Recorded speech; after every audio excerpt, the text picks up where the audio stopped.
नमस्कार बच्चों, मैं हूं आपका प्रिय अध्यापक महीप सिंह राठौड़। आज आपको कक्षा 10 का चैप्टर नंबर 4 कार्बन एवं उसके यौगिक का शेष भाग पढ़ाने जा रहा हूं। पहले वीडियो में अपन ने जो पढ़ा उससे आगे दोस्तों पढ़ते हैं। उससे आगे किताब में ये क्वेश्चंस जो दे रखे हैं वो आते हैं, तो इनका कुछ अपन हल करके देखते हैं बच्चों। जैसे उसमें लिख रखा था पेंटेन यानी 5 कार्बन वाले को पेंटेन कहते हैं के लिए आप कितने संरचनात्मक समायों का चित्रण कर सकते हैं। तो बच्चों इसके लिए अपन 3 संरचनात्मक समायों का चित्रण कर सकते हैं। 3 संरचनात्मक समायु बन सकते हैं। कौन कौन से? 1 नंबर, 2 नंबर और 3 नंबर। ये तीनों मैंने लिख रखे हैं। एक तो पेंटेन है तो 5 कार्बन होंगे, तो 1 2 3 4 5 कार्बन मैंने यहाँ लिख रखे हैं बच्चों।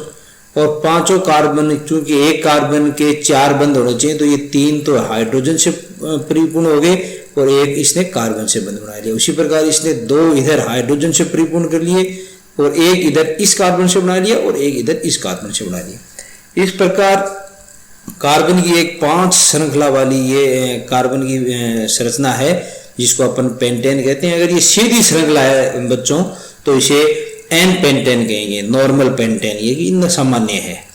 और अगर इसमें सीधी इसके पास 1-2 नंबर कार्बन के पास अगर नीचे एक CH3 और लगा हुआ है बच्चों, तो इस संरचना का नाम हो गया आइसोपेंटेन। आइसो कहते हैं इसको, इस संरचना को आइसो कहते हैं। ऐसी संरचना जिसमें कार्बन इसमें ये सब 2 डिग्री कार्बन है, इन 2 से जुड़ा हुआ है, ये 3 से जुड़ा हुआ कार्बन है, एक इधर और एक इधर। तो ऐसी संरचना अगर पेंटेन में आएगी तो इसको आइसोपेंटेन कहेंगे। और अगर ऐसी संरचना आ गई कि इसमें एक कार्बन है और उसके चारों तरफ CH3 समूह लगे हुए हैं, तो ये नियो संरचना कहलाती है बच्चों। तो इसका नाम हो गया नियोपेंटेन। तो इस प्रकार पेंटेन है, पेंटेन वो 3 संरचनाओं में पाई जाती है। 3 समायोगी संरचना है। संरचनात्मक समायोगी इसके 3 है, इनको संरचनात्मक समायोगी कहते हैं। 1 2 और 3 बच्चों, यानी इनकी संरचना अलग अलग है। आणविक सूत्र वही है परंतु संरचना जिसकी अलग अलग होती हो, जिसका अणु सूत्र सेम है परंतु संरचना अलग अलग हो, तो वो संरचनात्मक समायोगी कहलाते हैं। तो पेंटेन जिसका सूत्र है C5 और H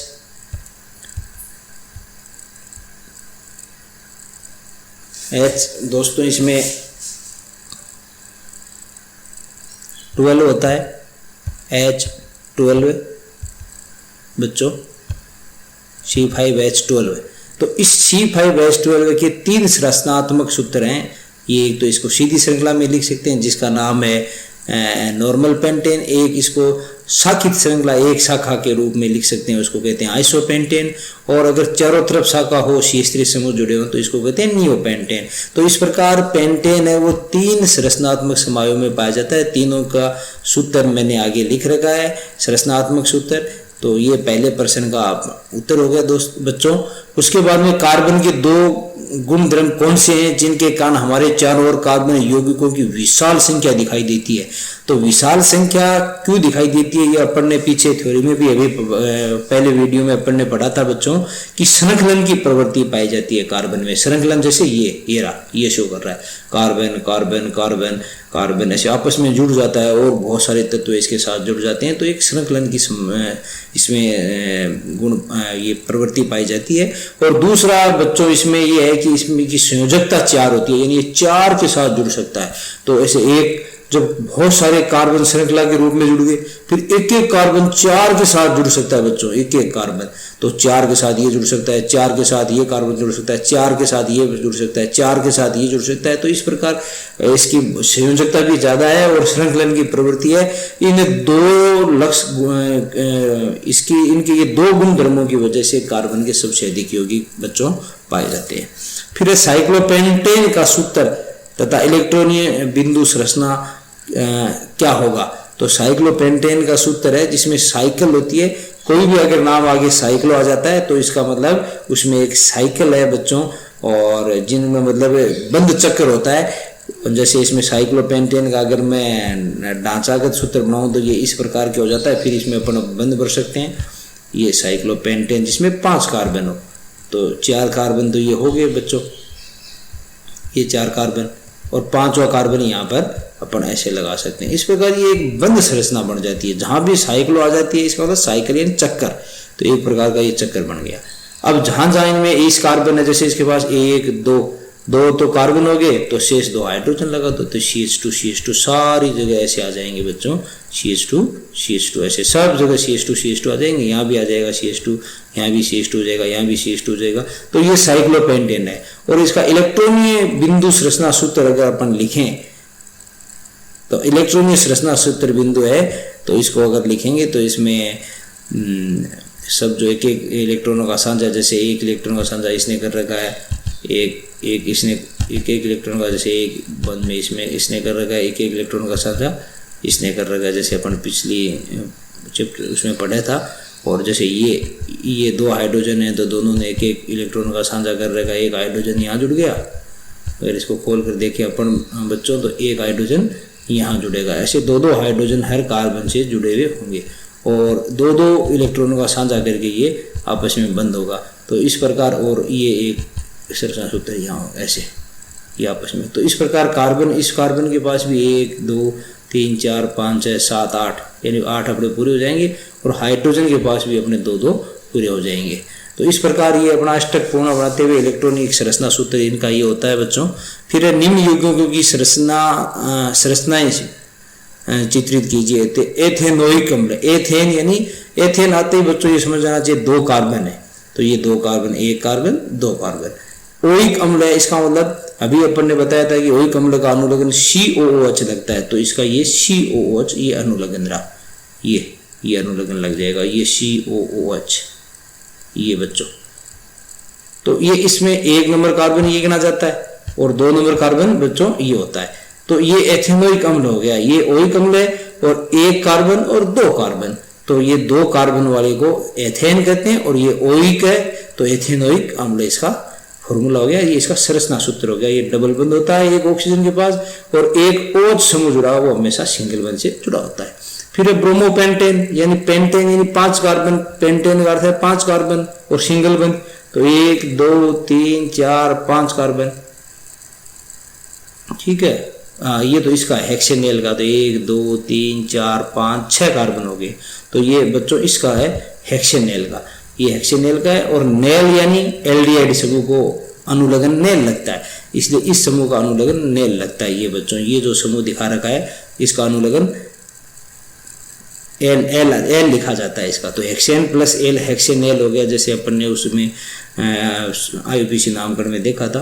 तो हेक्सेन यानी 1 carbon 2 carbon 3 carbon 4 carbon 5 carbon 6 carbon, तो 6 कार्बन है, और इसकी संयोजकता सबकी हाइड्रोजन से पूरी करती है, और ये C डबल बॉन्ड O से जुड़ा रहता है, एक H से जुड़ा रहता है। तो इस समूह को एल समूह कहते हैं, जो कि एल्डिहाइड है, इसका अनुलग्न एल लगता है, और इसमें चूंकि कार्बन 6 है इसलिए हेक्सेन प्लस एल यानी हेक्सेनेल बच्चों। उसी प्रकार ये ब्रोमोपेंटेन है, पेंटेन यानी 5 कार्बन, ये रहा 1 2 3 है ना, 1 2 3 4, और 1 कार्बन और होगी बच्चों, 5 कार्बन, और फिर इसमें ब्रोमीन लगा हुआ था, यहाँ 1 कार्बन और होगी, ऐसे 1 कार्बन और होगी, वो भी H से पूरी होगी, इधर H, तो 1 carbon 2 carbon 3 carbon 4 carbon 5 carbon, तो ये होगी पेंटेन। और ये Br लगा हुआ है, तो ब्रोमो हमेशा जो है ब्रोमी Br है, Cl है, I है, F है, ये जो हेलोजेंस हैं ये इनका हमेशा पूर्व लग्न लगता है बच्चों, पूर्व लग्न, यानी ये पेंटेन है और इसके पूर्व लग्न इसके पहले लिखा जाएगा ब्रोमोपेंटेन, ये हो गया ब्रोमोपेंटेन। अगर यहाँ Cl होता तो वो होता क्लोरोपेंटेन, अगर यहाँ I होता आयोडीन तो ये होता आयोडोपेंटेन। तो इस प्रकार ये पहले लगता है, ये पूर्व लगन ही इनके लगते हैं, इनका अनुलग्न नहीं लगता, क्योंकि ये क्रियात्मक समूह न होकर प्रतिस्थापित समूह के रूप में इन्हें जाते हैं बच्चों।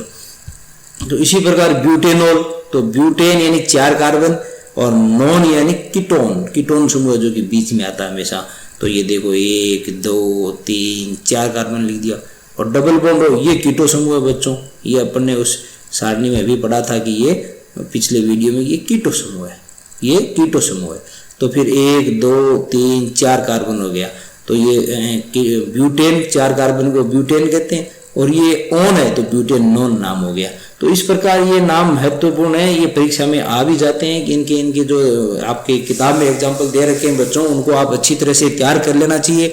मैंने हर का सूत्र बता दिया, जैसे ब्यूटेनोन का सूत्र आ सकता है, ब्रोमोपेंटेन का सूत्र आ सकता है जो नीचे लिख रखा है, हेक्सेनेल का सूत्र आ सकता है जो पीछे लिख रखा है, ये लिख रखा है संरचना सूत्र, और एथेनोइक अम्ल का भी परीक्षा में संरचना सूत्र पूछ सकते हैं बच्चों।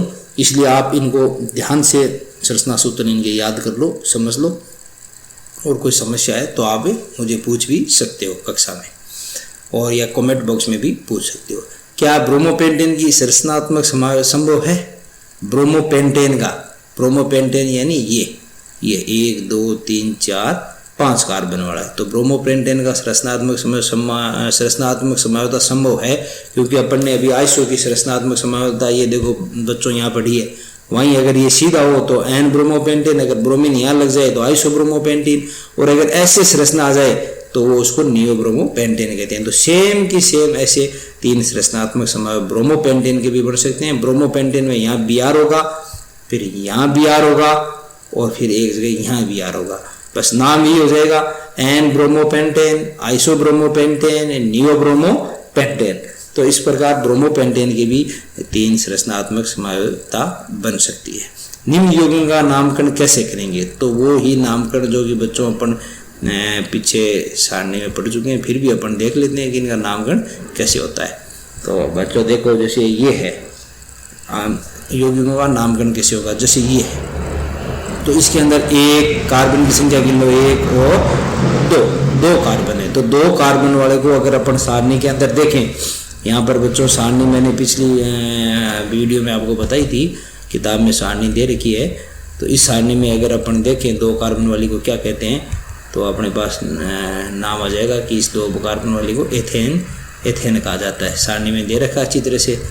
तो अगर उस सारणी को किताब में जाके देखेंगे, ये देखो एथेन, ये 2 कार्बन वाले को एथेन कहते हैं, 3 को प्रोपेन कहते हैं, 4 को ब्यूटेन कहते हैं, 5 को कार्बन वाली को जो एल्केन है उसको पेंटेन कहते हैं, 5 वाली को, 6 को हेक्सेन कहते हैं।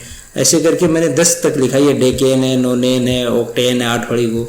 तो ये जो किताब में दे रखी हैं, और अब अपन चलते हैं उसी पे वापिस। जो तो इस प्रकार अपन 2 वाली को कार्बन का नामकरण दे देंगे बच्चों एथेन। तो कार्बन का अपन का नाम दे दिया यहाँ पर 1 2 है तो एथेन। और ये चूंकि ब्रोमीन लगी हुई है पीछे, तो ब्रोमीन हमेशा अनुलग्न कभी नहीं लगता इसका हमेशा पूर्व लगन लगता है, यानी आगे की तरफ नाम लिखा जाएगा, आता पीछे लेकिन नाम हमेशा पहले लिखा जाता है, और इस एथेन का नाम बाद में लिखा जाएगा। तो ये हो गया, इसका नाम सबसे पहले लिखा तो ये ब्रोमो, और ये चूंकि 2 कार्बन की कार्बन श्रृंखला इसलिए इसका नाम आ गया एथेन, तो इसका नाम आ गया ब्रोमो एथेन बच्चों। उसी प्रकार जैसे अब इसका देखते हैं, तो देखो इसमें कितने कार्बन है, 1 2 3 4 5 और 6 कार्बन है बच्चों। 6 कार्बन है तो इसका नाम हो गया हेक्सेन, तो हेक्स हो गया। तो ये देखो हेक्स लिख दिया, हेक्स, 6 कार्बन वाले को हेक्स कहते हैं। और चूंकि बच्चों ट्रिपल बॉन्ड है, तो ट्रिपल बॉन्ड का आयन अनुलग्न लगता है, ये अपन ने अभी थोड़ी देर पहले पिछले वीडियो में लास्ट में पढ़ा था, आयन अनुलग्न लगता है। तो ये आयन हो गया, हेक्स प्लस आयन, तो इसका नाम हो गया हेक्साइन। इसका नाम क्या हो गया, हेक्साइन। चूंकि अब 1 नंबर पर है आयन, इसलिए इसको नहीं लिखते। अगर ये बीच में होता तो इसका कार्बन संख्या भी अपन को प्रदर्शित करनी पड़ती बच्चों। उसी प्रकार जैसे अब इसका नामकरण पूछ लिया, तो इसका नामकरण में इसमें ये एल समूह है, एल्डिहाइड समूह है, जिसका अनुलग्न एल लगता है। तो अभी मैंने बताया था कि जैसे ये फंक्शन ग्रुप है एफजी, और इसका अनुलग्न एल लगता है। और इसमें चूंकि बच्चों 1 कार्बन है तो इसको मेथेन कहते हैं। तो मेथेन प्लस एल अगर इसको जोड़कर बनाया जाए तो ये बन गया मेथेनेल, मेथेनेल बच्चों। तो इस प्रकार ये नामकरण भी 1-2 कोई परीक्षा में पूछे जा सकते हैं, इसलिए आपको इसको भी अच्छी तरह से बच्चों याद कर लेना चाहिए। फिर कार्बनिक यौगिकों के रासायनिक गुणधर्म है, तो कार्बनिक यौगिकों के रासायनिक गुणधर्म के बारे में अपन देखते हैं 1 by 1। उसमें सबसे पहला गुणधर्म है दहन का। दहन यानी ऑक्सीजन की उपस्थिति में किसी भी पदार्थ को अगर क्रिया आती है तो वो दहन कहलाता है। तो जैसे यहाँ कार्बन है, कार्बन का ऑक्सीजन की उपस्थिति में अभिक्रिया कराई जाती है तो कार्बन डाइऑक्साइड बनता है और साथ में ऊष्मा व प्रकाश निकलता है बच्चों। तो ये दहन हो गया। ये कौन सी प्रक्रिया हुई, कार्बन प्लस ऑक्सीजन मिलकर, यानी कार्बन ऑक्सीजन की उपस्थिति में जलकर क्या बनाता है, CO2 गैस बनाता है। उसी प्रकार मेथेन है ये CH4, ये भी ऑक्सीजन की उपस्थिति में जलकर कार्बन डाइऑक्साइड और जल और उष्मा बनाता है। तो ये दहन की जो अभिक्रिया है वो ऊष्माक्षेपी होती है, इसमें सारों में ऊष्मा निकलती है और जिस अभिक्रियाओं में ऊष्मा निकलती है उनको ऊष्माक्षेपी अभिक्रिया कहते हैं। उसी प्रकार ये एल्कोहल है एथेनॉल, एथेनॉल का सूत्र है, ये भी ऑक्सीजन की उपस्थिति में क्रिया करके CO2 है जल बनाता है। यानी कहने का अर्थ है कि कोई भी कार्बनिक यौगिक हैं वो दहन की क्रिया द्वारा CO2 व जल बनाते हैं, CO2 व जल बनाते हैं और साथ में भारी मात्रा में ऊर्जा का निष्कासन होता है बच्चों। तो ये जरूर थोड़ा सा ध्यान रखना ये चीज़ें। उसके बाद में अगला है कि संतृप्त हाइड्रोकार्बन में सामान्यतः स्वच्छ ज्वाला निकलेगी। अब इन हाइड्रोकार्बन के बारे में कि कौन सा हाइड्रोकार्बन जलता है तो किस प्रकार की ज्वाला निकलती है, तो जहाँ पर संतृप्त हाइड्रोकार्बन की बात करें अपन, हाइड्रोकार्बन भी दो प्रकार के हो गए, संतृप्त और असंतृप्त। संतृप्त हाइड्रोकार्बन उसे कहते हैं जिसमें सिंगल बंद हो, कार्बन कार्बन के मध्य सिंगल बंद है तो वो संतृप्त हाइड्रोकार्बन कहलाते हैं। और जिनमें कार्बन कार्बन के मध्य या तो डबल बंद हो इस प्रकार बच्चों, या फिर इस प्रकार त्रिबल बंद हो कार्बन कार्बन के मध्य, तो ये असंतृप्त हाइड्रोकार्बन कहलाते हैं। ये संतृप्त हाइड्रोकार्बन है और ये दोनों ही असंतृप्त हाइड्रोकार्बन, यानी एल्केन संतृप्त में आता है और एल्कीन और एल्काइन है वो असंतृप्त में आता है। अब यहाँ इनकी कुछ करेक्टर साइज हैं, जो गुण हैं विशेष, जो ये महत्वपूर्ण है, ये देख लेना चाहिए अपन को, अंडरलाइन कर रखी है अपन ने बच्चों। तो संतृप्त हाइड्रोकार्बन से सामान्यतः स्वच्छ ज्वाला निकलेगी, यानी इसको अगर जलाते हैं संतृप्त हाइड्रोकार्बन को तो साफ ज्वाला निकलती है, जबकि असंतृप्त कार्बन यौगिकों से अधिक काले धुएं वाली पीली ज्वाला निकलती है। यानी अगर धुएं काले धुएं के साथ ज्वाला निकलती है तो वो असंतृप्त है, अगर बिना धुएं के साथ स्वच्छ ज्वाला निकलती है तो वो संतृप्त हाइड्रोकार्बन है। तो अपन ज्वाला से इस प्रकार संतृप्त और असंतृप्त हाइड्रोकार्बनों को बच्चों इनमें विभेद कर सकते हैं। धातु की तस्तरी पर कजली निक्षेपण होना, यानी अगर धातु है, धातु की तस्तरी अगर उसको गर्म करके रखा जाए तो वो कजली, उसमें नीचे काजल डालते हैं तो वो काजल की तरह जम जाता है। क्यों जम जाता है? क्योंकि वो संतृप्त असंतृप्त हाइड्रोकार्बन होते हैं, असंतृप्त कार्बनिक यौगिक होते हैं बच्चों, इसलिए वो पूरे जल नहीं पाते। और ऑक्सीजन की भी सीमित मात्रा में उनको जलाया जाता है। ऑक्सीजन की पूर्ण मात्रा में जलाया जाए तो वो पूरा जलता है, लेकिन अगर ऑक्सीजन की सीमित मात्रा में अगर जलाया जाए किसी भी कार्बनों को तो उसमें कजली उत्पन्न होती है। और जो अपन काजल निकालते हैं और अपने आंखों में डालते हैं, ग्रामीण इलाकों में बहुत सारी औरतें डालती थी पहले, आजकल तो नहीं है, लेकिन ये कजली का उपयोग करते थे। लेकिन उसी प्रकार अगर देखा जाए वायु के लिए छिद्र होते हैं किसमें, अगर देखा जाए घरों में उपयोग में लाई जाने वाली गैस, यानी केरोसिन के स्टोव की बात करें जो पहले प्रयोग में आता था, में वायु के लिए छिद्र होते हैं जिससे पर्याप्त मात्रा में ऑक्सीजन समृद्ध मिश्रण जलकर स्वच्छ नीली ज्वाला देता है, यानी स्वच्छ नीली ज्वाला देता है। और उससे वो जो अपने बर्तन हैं खाना पकाने वाले वो भी काले नहीं होते थे, जबकि चूल्हे में अपन देखें कि वो खाना पकाने वाले बर्तन काले हो जाते हैं क्योंकि वो सीमित ज्वाला के साथ जलता है और सही जलता नहीं है, इसलिए कजली उत्पन्न करता है। तो उसके आगे चलते हैं बच्चों।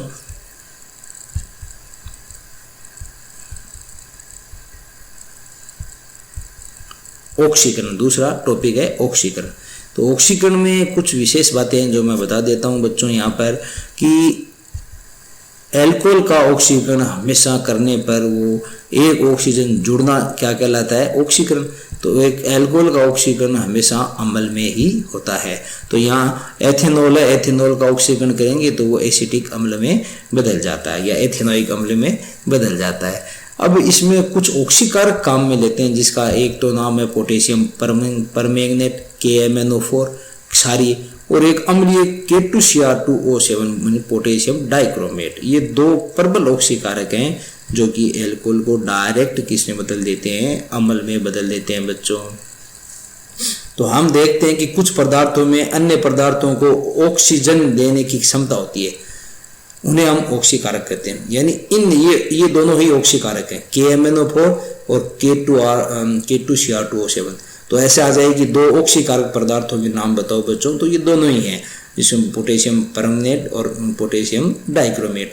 इनको ये वो अच्छे पदार्थ हैं जो कि इसको ऑक्सीजन देंगे, इसको ऑक्सीजन देंगे, और इसको ऑक्सीजन दे के इसका क्या कर देंगे बच्चों, ऑक्सीकरण कर देंगे इसका। ये देखो यहाँ इसको ऑक्सीजन दिया, देकर यहाँ देखो 2 ऑक्सीजन हो गई। तो इस प्रकार ये अच्छे ऑक्सीकारक कहलाते हैं जो कि ऑक्सीजन दे देते हैं, और जो ऑक्सीजन देते हैं और तो वो ऑक्सीकारक कहलाते हैं। जैसे इनका नाम लिख रखा है देखो यहाँ पर बच्चों, क्षारीय पोटेशियम परमैंगनेट, तो ये तो है इसका नाम, और नीचे वाले का नाम है अम्लीकृत पोटेशियम डाइक्रोमेट। एल्कोहल को अम्लों में ऑक्सीकृत करते हैं, अर्थात ये आरंभिक पदार्थ में ऑक्सीजन जोड़ते हैं, अतएव इनको ऑक्सीकारक कहते हैं। तो ये ऑक्सीकारक किसे कहते हैं बच्चों, ये ऑक्सीकारक किसे कहते हैं इसकी परिभाषा भी दे रखी है कि जो आरंभिक पदार्थ में ऑक्सीजन जोड़ते हैं वो ऑक्सीकारक कहलाते हैं। तो ये ऑक्सीकारक 2 ऑक्सीकारकों के उदाहरण है। फिर संकलन अभिक्रिया। संकलन अभिक्रिया का अर्थ है जोड़ना, संकलन का अर्थ है जोड़ना। तो संकलन अभिक्रिया है उत्प्रेरक की उपस्थिति में होता है, जिसमें देखो ये प्लेडियम और निकल जैसे उत्प्रेरकों की उपस्थिति में होता है ये संकलन अभिक्रिया, जिसमें ये बता रखा है कि वनस्पति तेलों से साधारणतः लंबी असंतुलित कार्बन श्रृंखलाएं होती है। ये वनस्पति तेल, इसका नाम वनस्पति तेल है, ये लंबी श्रृंखलाएं, आर का अर्थ कुछ भी बड़ा समूह हो सकता है हाइड्रोकार्बन का।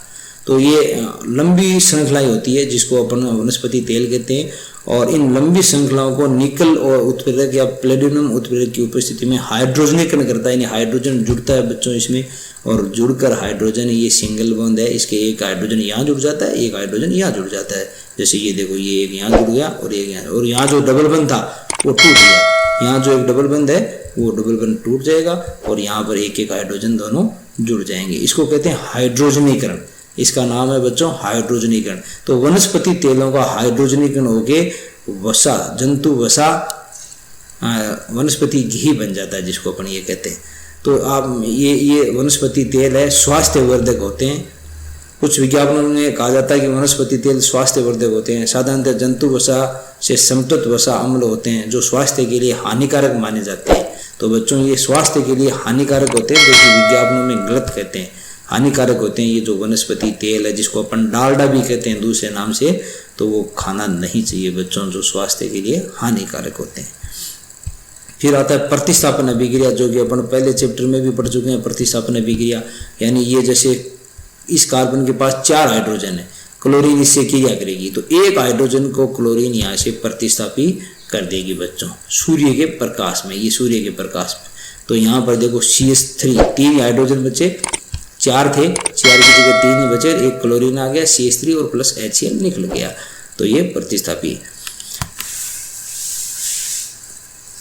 अब यहाँ पर कुछ क्वेश्चन दे रखे हैं कि एथेनॉल से एथेनोइक अम्ल में परिवर्तन को ऑक्सीकारक अभिक्रिया क्यों कहते हैं, क्योंकि इसमें एथेनॉल है, उसमें इसको एथेनोइक अम्ल में जो 2 ऑक्सीकारक अभी अपन ने बच्चों पढ़ा कि पोटेशियम परमनेट और पोटेशियम डाइक्रोमेट, वो इसको ऑक्सीजन देकर इसका अम्ल में ऑक्सीकरण कर देते हैं, ऑक्सीकरण कर देते हैं, इसलिए इसको ऑक्सीकरण अभिक्रिया कहते हैं। क्योंकि इसमें ऑक्सीजन दी जाती है एथेनॉल को किसी ऑक्सीकारक द्वारा, जिनके 2 ऑक्सीकारक मेरे नाम बताए उनके द्वारा, और वो एथेनोइक अम्ल में इसको बदल देते हैं, इसलिए इसको अभिक्रिया को ऑक्सीकारक अभिक्रिया कहते हैं। और ऑक्सीजन और एथाइन, ऑक्सीजन और एथाइन ये भी मोस्ट है बच्चों कि इसका मिश्रण है, वो वेल्डिंग, जो अपने वेल्डिंग करते हैं लोहे में, उसमें प्रयोग में लिया जाता है। क्योंकि और एथाइन तथा वायु के मिश्रण का उपयोग क्यों नहीं किया जाता, क्योंकि ये आपस में सही जल नहीं पाती, पूर्ण दहन नहीं हो पाता वायु में से ऑक्सीजन, इसलिए उसमें पूर्ण रूप से ऑक्सीजन दी जाती है ताकि ये आपस में क्रिया करके अच्छी ज्वाला उत्पन्न कर सकें। उसके बाद में बच्चों अपन आगे चलते हैं कुछ महत्वपूर्ण कार्बनिक यौगिक एथेनॉल तथा एथेनोइक अम्ल। तो एथेनॉल के गुणधर्म बता रखे कि एथेनॉल में क्या क्या गुणधर्म है। एल्कोहल है जो शुद्ध एथेनॉल है, और एथेनोइक अम्ल में जैसे ये इनके एथेनॉल की अभिक्रिया दे रखी है। एथेनॉल है सोडियम के साथ अभिक्रिया करके एथेनॉल सोडियम एथोक्साइड बनाता है, सोडियम एथोक्साइड बनाता है। तो ये इसको H को रिप्लेस कर देता है, यहाँ से सोडियम है वो H को यहाँ से रिप्लेस कर देगा, बाहर निकाल देगा H को, तो ये H यहाँ से बाहर निकल गया H2 के रूप में। और ये इसकी जगह खुद आ जाएगा। तो इस देखो ये देखो खुद आ गया, H की जगह खुद आ गया, तो इसका नाम है सोडियम एथोक्साइड। ये इस प्रकार बना लेता है।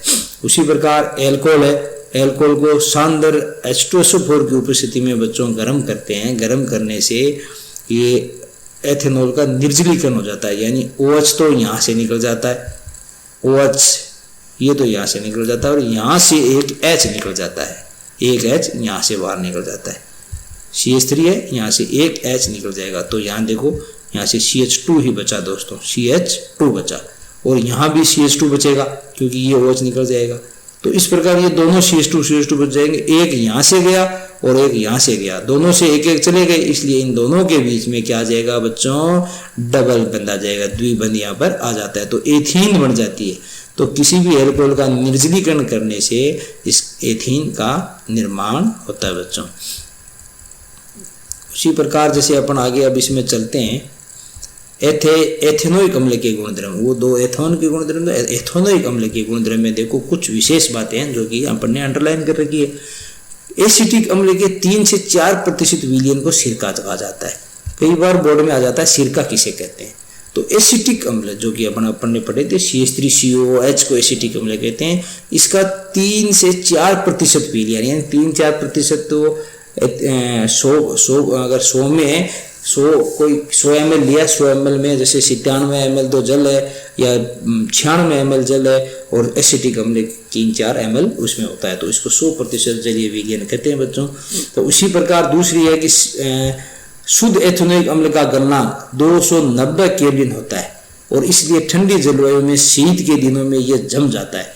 290 यानी 273 केल्विन बच्चों 0 डिग्री के लगभग होता है। तो इसका तापमान बहुत ही कम होता है। कम होने के कारण ये शीत यानी ठंडे दिनों में ये जम जाता है, इस कारण इसे ग्लेशियल एसिटिक अम्ल भी कहते हैं। ये भी बहुत मोस्ट है बच्चों कि ग्लेशियल एसिटिक अम्ल क्या होता है। तो शीत के दिनों में जो एसिटिक अम्ल जम जाता है ठंड में ज्यादा में, तो उसको ग्लेशियल एसिटिक अम्ल कहते हैं बच्चों। तो यहाँ पर ये 2 क्वेश्चन महत्वपूर्ण हो गए, एक तो सिरका किसे कहते हैं और एक ग्लेशियल एसिटिक अम्ल किसे कहते हैं। और ये एग्जाम की दृष्टि से भी बहुत महत्वपूर्ण है, चाहे वो 10th का एग्जाम हो या किसी भी कंपटीशन का एग्जाम हो, ये पूछे जाते हैं बच्चों। उसी प्रकार ये एक छोटा सा प्रयोग दे रखा है,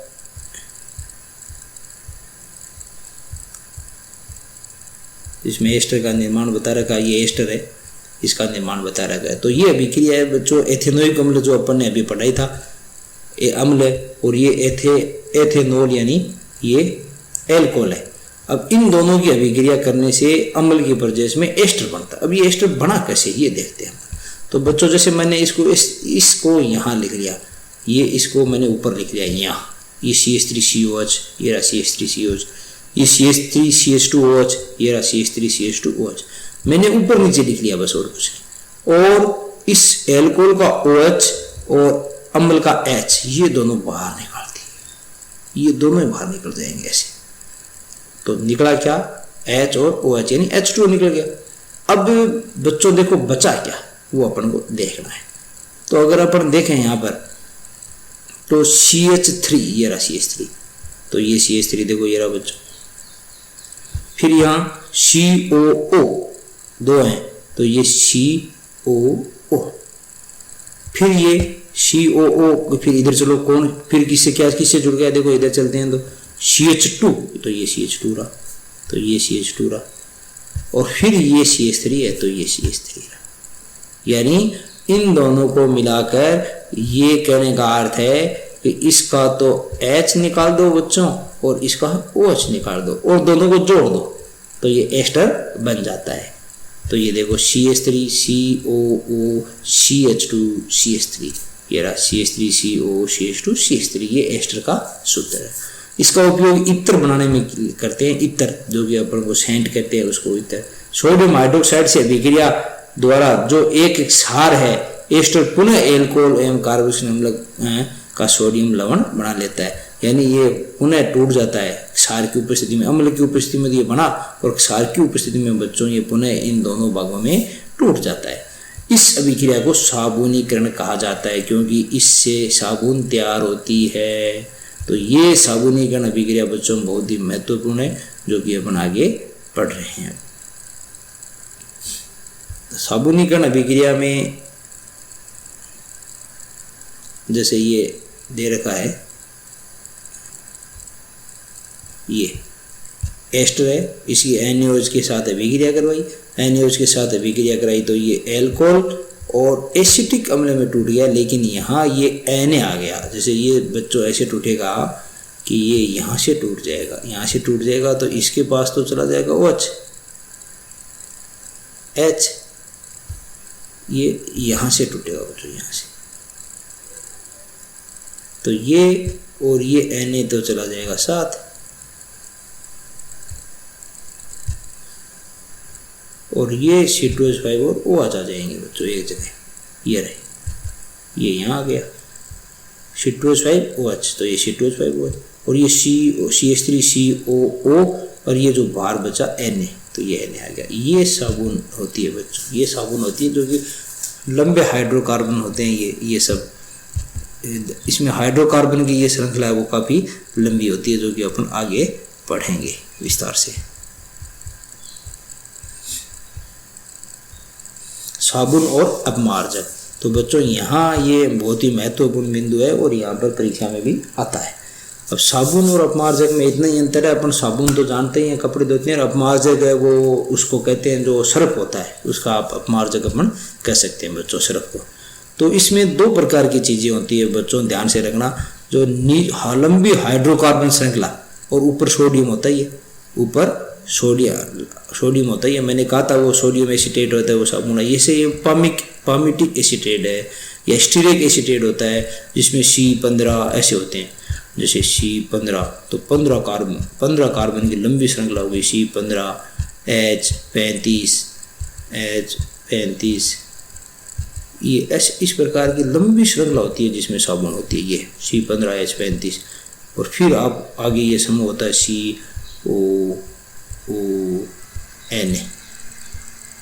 ये समूह होता है बच्चों N। अब ये तो भाग होता है प्लस Na वाला तो बच्चों, और ये भाग होता है माइनस। तो एक तो ये जिसको इसने गोल ऐसे लिख रखा है, ये तो गोल है, और ये जिसको कितनी लंबी है C15 कार्बन को खोल के लिखेंगे तो बहुत लंबी श्रृंखला बनेगी, तो इसको इस प्रकार भी शो कर सकते हैं, ऐसे बहुत सारी लंबी कार्बन की श्रृंखला होगी, ऐसे बहुत सारी लंबी कार्बन की श्रृंखला। और यहाँ अपन लगा सकते हैं Na, यहाँ लगा देंगे Na। तो इसके दो भाग हो गए, एक तो ये Na वाला भाग और एक ये भाग जो CS, ये भाग इतना C15 H35CO, ये लंबी हाइड्रोकार्बन श्रृंखला। अब ये लंबी हाइड्रोकार्बन श्रृंखला ये जल में घुलनशील नहीं है, ये जल में घुल जाती है, कैप जिसको कहते हैं, और ये पूंछ जिसको टेल लंबी हाइड्रोकार्बन श्रृंखला कहते हैं, ये जल में घुलनशील नहीं है। इसलिए ये किसी जल में अपन इस अपमार्जक को डालते हैं, सर्फ को डालते हैं, तो ये जो लंबी श्रृंखला दिख रही है ये जल में घुलनशील है ही नहीं, ये जल में नहीं घुलती। तो इसलिए ये जो मेल है, तेल की बूंद है जिसको मेल कहते हैं, चिकनाहट कहते हैं, ये इससे बंद बना देती है, जल में तो घुलती नहीं है और इसके साथ बच्चों बंद बना लेती है। इस प्रकार तेल की बूंद को चारों तरफ से घेर लेती है। और ये भाग जो सोडियम है ये जल में घुलनशील है, इसलिए जल में घुल गया, चारों तरफ फैला हुआ जल में घुल गया। तो इस प्रकार की क्रिया को मिशेल कहते हैं बच्चों, मिशेल। इसका नाम क्या है बच्चों? मिशेल। और इसलिए कई बार एग्जाम में आ जाता है मिशेल निर्माण समझाइए। तो ये मिशेल निर्माण है बच्चों कि सोडियम एसीटेट की लंबी श्रृंखला हाइड्रोकार्बन श्रृंखला, जैसे सोडियम पामिटेट भी इसका नाम है, तो उसकी लंबी हाइड्रोकार्बन श्रृंखला है, वो तेल या जल की बूंद उसके मेल को घेर लेते हैं। घेर कर जो जल विरोधी भाग है वो तो मेल के साथ क्या तेल की बूंदों के साथ या मेल के साथ चिकनाहट के साथ बंद बना देता है। और जो जल स्नेही भाग है बच्चों, जो जल स्नेही भाग है, ये जो सोडियम वाला धनायन है वो चारों तरफ फैला रहता है और इस प्रकार ये गोल संरचना बना लेते हैं। इसको मिशेल कहते हैं। तो ये परीक्षा में आती है, मोस्ट है बच्चों, मोस्ट। इसको अच्छी तरह से आप तैयार करना। उसी प्रकार अब इसकी तेल की बूंदें इसमें ये समझा रखा है जो मैंने आपको समझाया। फिर मिशेल कैसे साबुन से हटता है ये और मैं बता देता हूँ। इसमें देखो कि ये जैसे कॉलर है, शर्ट की कॉलर है या मेल है। मेल में ये जल रागी शिरा ऊपर वाला और ये जल विरागी शिरा, यानी ये जल में घुलनशील नहीं है और ये जल में घुलनशील। तो ये जो जल में नहीं घुलनशील व्हाइट दिखाई दे रहे हैं, ये चारों तरफ इस मेल के चारों तरफ इसमें इसके मेल के बंद बना लेंगे। इसमें बॉन्ड बना लेंगे। जैसे ये मेल है, ये मान लो यहाँ ये मेल है, इसको घेर लिया, यहाँ इस मेल को चारों तरफ से घेर लिया, ये जल विरागी भाग है और ये जल रागी भाग यानी जल में घुला हुआ है, जिसमें जो जल में नहीं घुलता वो मेल के साथ बंध बना लेता है और इस प्रकार इस मेल के साथ इसने बंध बना लिया। फिर इंसान थोड़ा सा इसको रगड़ता है, यानी इंसान को ये अन्याय, इंसान को आप कपड़ों को जोर जोर से रगड़ते हो, देखते हैं कपड़े हम धोते हैं रगड़ने से धुलते हैं ज़्यादा, तो ऐसा नहीं है बच्चों, कपड़े ज़्यादा रगड़ने से नहीं धुलते हैं। अगर आप में ज़्यादा ताकत है, आप ज़्यादा रगड़ोगे तो कपड़े धुल जाएंगे, ऐसा कुछ नहीं है। अगर ऐसा होता तो बिना सर्फ के आप रगड़ रगड़ के पानी से कपड़े धो के देखो, अगर मेल उतरता है तो नहीं उतरेगा, चिकनाहट नहीं उतरेगी।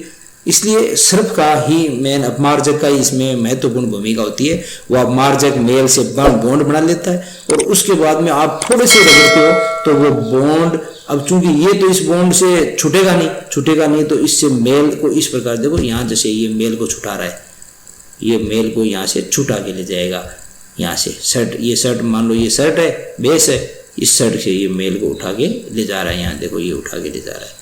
तो इस प्रकार ये धीरे धीरे ये सारे बहुत सारे ऐसे इससे बॉन्ड बने हुए हैं, बहुत सारे ये होते हैं मिसेल। तो इस प्रकार ये मिसेल है वो कपड़ों को उसकी जो शर्ट के लगा हुआ है या कहीं भी लगा हुआ है सतह के, तो वहाँ से उखाड़ कर ले जाते हैं बच्चों बाहर। तो इस प्रकार ये मिसेल ही मैन है। ये देखो ले गया, सब इधर से ले गया, गोल हो गया, फिर ये धीरे धीरे यहाँ से भी ले जाएंगे। ये देखो ये यहाँ से भी ये सतह से इसको दूर ले गए। यहाँ तो ये सतह पर मेल लगा हुआ है बच्चों देखो, और यहाँ ये आगे बॉन्ड बना रहे हैं, यहाँ इन्होंने बंद बना लिया, यहाँ धीरे धीरे थोड़ा थोड़ा उतारना स्टार्ट कर दिया, यहाँ गोल कर दिया इसको, क्योंकि गोल है वो आसानी से उतर जाता है। गोल ये मिसेल इस प्रकार का, ये गोल करके इस प्रकार का मिसेल निर्माण कर लिया। यहाँ पर ये मिसेल निर्माण हो गया और मिसेल निर्माण होने के बाद में जैसे ही अपन थोड़ा सा रगड़ते हैं ये यहाँ से सतह छोड़ देता है, ये यहाँ से सतह छोड़ देता है और छोड़कर ये बाहर उधर की ओर चला जाता है दोस्तों। तो इस प्रकार बच्चों ये चैप्टर है वो पूरा हो चुका है। अब इसके जो अभ्यास क्वेश्चन है वो अपन कुछ करने की कोशिश करते हैं। तो एथेन का आणविक सूत्र C6H6 है।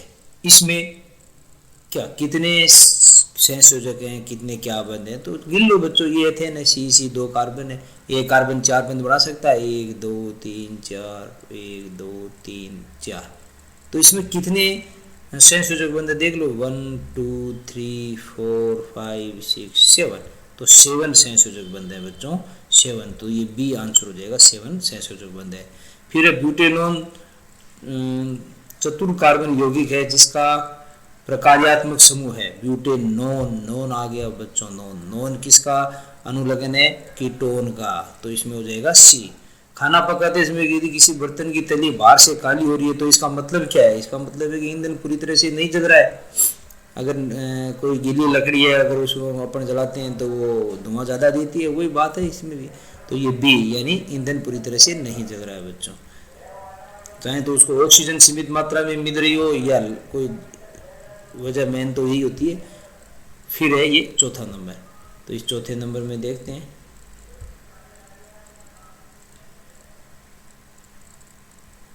तो यहाँ पर CH3Cl में आमंद निर्माण का उपयोग कर सहसंयोजक आमंद की प्रकृति बताइए।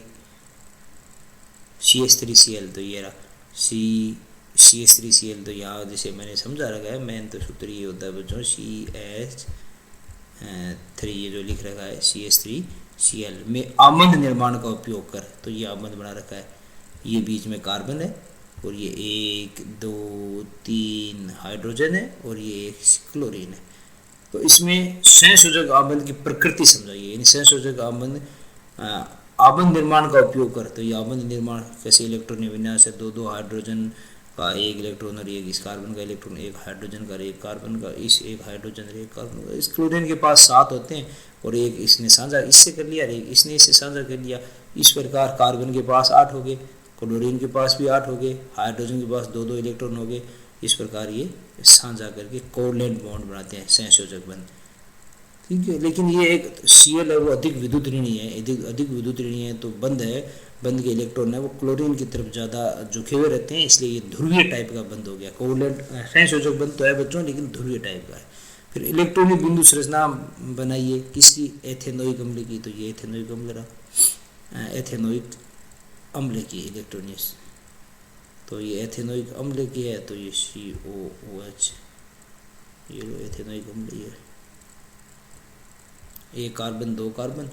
अब ये पूछ रहा है इलेक्ट्रॉनिक बिंदु संरचना, तो इलेक्ट्रॉनिक बिंदु यानी कैसे इलेक्ट्रॉनों का साझा होता है, तो ऐसे इलेक्ट्रॉनिक बिंदु संरचना अपन बना सकते हैं। ये एक इलेक्ट्रॉन, एक बंद के लिए दो इलेक्ट्रॉनों का साझा होता है, ये दो बंदे हैं तो दो इलेक्ट्रॉनों का साझा होगा। यहाँ पर ये एक एक का होगा ये, और यहाँ पर भी एक एक का होगा बच्चों।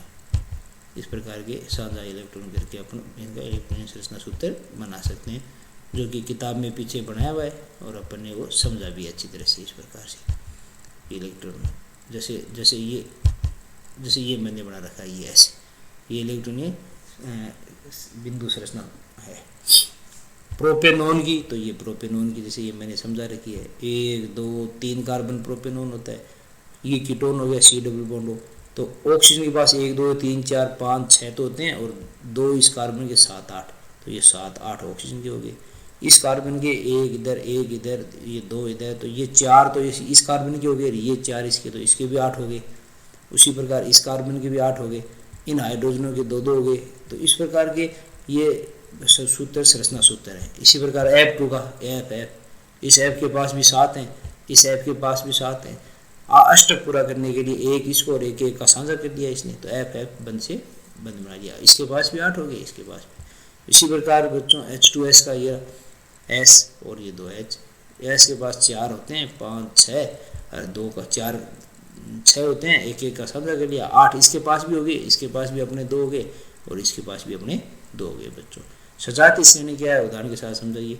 सजातीय श्रेणी यानी ऐसी जिसमें समान क्रियात्मक समूह, जैसे ये OH है, यहाँ पर भी ये OH लगा हुआ है, यहाँ पर भी OH लगा हुआ है, यानी जिसमें OH समूह, जैसे एग्जाम्पल दे रखा है, जैसे सब में CHO समूह भी है। अगर किसी भी हाइड्रोकार्बन अलग अलग हो, ये मेथेन प्रोपेन ब्यूटेन इधर अलग हो, लेकिन यहाँ सब क्रियात्मक समूह सब में समान हो, ये OH लगा हुआ है। उसी प्रकार CHO भी लगा सकते हैं, उसी प्रकार COH भी लगा सकते हैं। यानी ऐसी श्रेणी जिसमें हाइड्रोकार्बन श्रृंखला तो समान हो, लेकिन क्रियात्मक समूह हाइड्रोकार्बन श्रृंखला तो भिन्न भिन्न हो और क्रियात्मक समूह समान हो, तो वो कहलाती है सजातीय श्रेणियां बच्चों। भौतिक व रासायनिक गुण दोनों के आधार पर एथेन व एथेनोइक अम्ल में आप कैसे अंतर करते हैं, वो आपने अभी देखा था। समीकरण दोनों की 2 2 समीकरण है जो कि अलग अलग है, वो यहाँ पर लिखनी पड़ेगी बच्चों।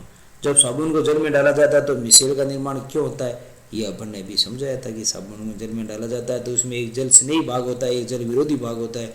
जल स्नेही भाग होता है वो तो जल में घुल जाता है, जल विरोधी भाग होता है वो जल में घुलता नहीं, वो मेल से बंद बना लेता है, इसलिए वो मिसेल निर्माण बच्चों हो जाता है। क्या एथेनॉल जैसे विलायकों में मिसेल का निर्माण होगा, नहीं होगा, क्योंकि एथेनॉल विलायकों में जो जल है वो मेल है, वो जो है ये साबुन है वो अच्छी तरह से घुलती नहीं है। कार्बन एवं उनके यौगिकों का अधिकतर अनुप्रयोग में ईंधन के रूप में क्यों किया जाता है, ये भी बता रखा है कि ये ऑक्सीजन के साथ अच्छी तरह से जल जाती है, ऑक्सीकरण अभिक्रिया देती है, इसलिए इसका उपयोग ईंधन के रूप में किया जाता है। कठोर जल को साबुन में उपचारित करने से झाग का निर्माण क्यों होता है, तो कठोर जल में जो साल्ट होते हैं वो इसमें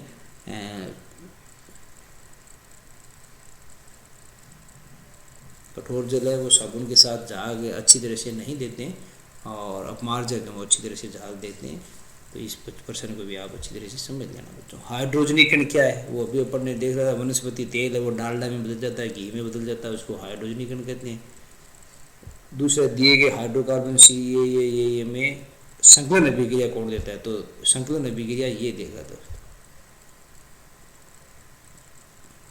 यानी जो एल्केन में सिंगल बॉन्ड वाली संकलन अभिक्रिया देती है, ये देती है।